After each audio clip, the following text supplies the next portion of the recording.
शब्द आया है व्रत का। व्रत का मतलब संकल्प, दृढ़ संकल्प होता है। जो हम लोग रहते हैं व्रत, उसका सही शब्द होता है उपवास।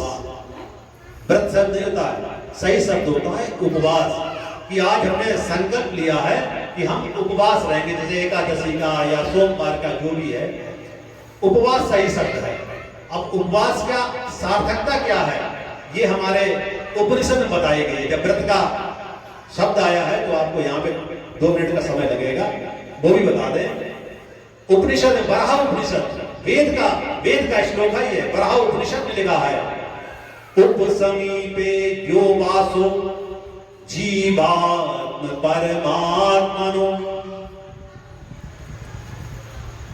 उपवासा साविके न कायस्य शोषण। जिस दिन आप व्रत रहें, दृढ़ संकल्प रहें, उस दिन क्या है, उप, जो हमारे अंदर आत्मा है वो परमात्मा का उप है, यानी परमात्मा का एक अंश है।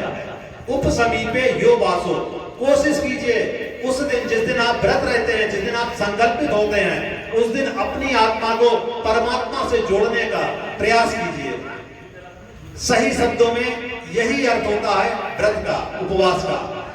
भगवान का भजन कीजिए, चिंतन कीजिए, मनन कीजिए, जिस तरीके से आत्मा किसी न किसी तरीके से आत्मा प्रभु के नजदीक जाए। उप समीपे यो वासो जीवात्म परमात्मनो उपवासा साविके। उपवास को आप उसी रूप में लीजिए। न तो काया से शोषण, काया का शोषण करना उपवास नहीं होता। आप भूखे हैं, शरीर आपका नहीं झेल पा रहा है, तो ये शोषण करना हुआ। काया का शोषण करना उपवास नहीं होता।